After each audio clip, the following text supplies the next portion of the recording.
एखन अहाँ सब सुन रहल छी सोनू झा दिनू के सुमधुर आवाज में भोला बाबा के नचारी।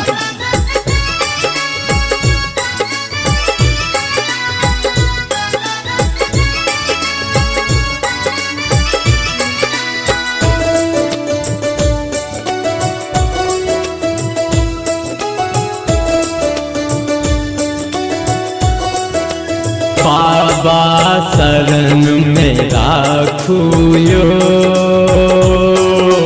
जग भरि सँ हम थाकल हारल, जग भरि सँ हम थाकल हारल, शरण में राखुयो यो बाबा चरण में राखुयो।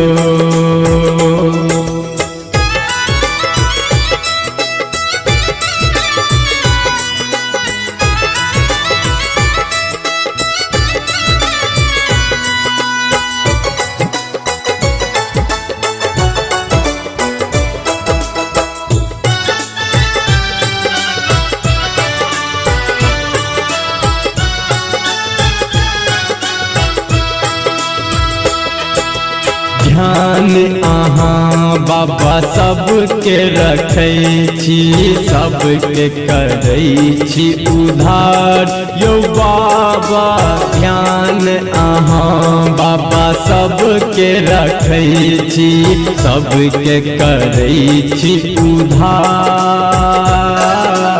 एक बेर नजर तब फेरियो भोला, एक बेर नजर तब फेरियो भोला, करियो बेड़ा पार बाबा शरण में राखुयो।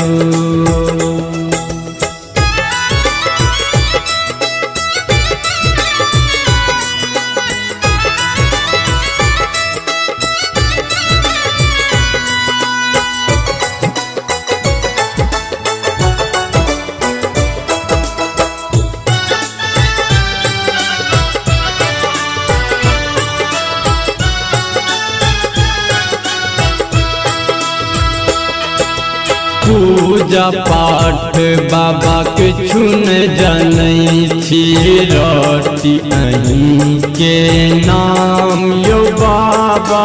पूजा पाठ बाबा के छुन जनै छी, रोटी अहीं के नाम।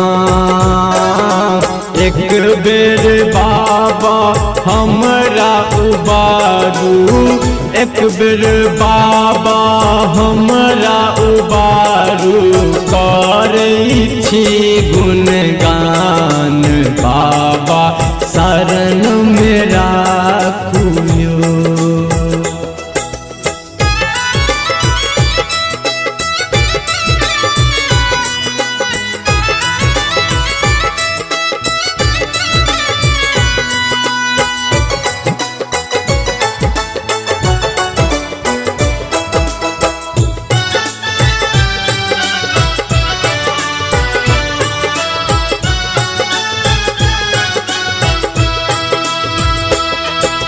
कपिलेश्वर विदेश्वर खोजलूँ खोजलूँ बाबा धाम यो बाबा।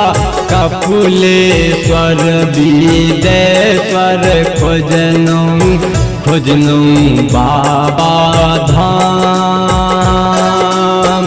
सोनू झा दिनू पुकारी रहल, सोनू झा दिनू पुकारी रहल, बैसल छी कोन ठाम बाबा शरण में राखुयो, बाबा शरण में राखुयो।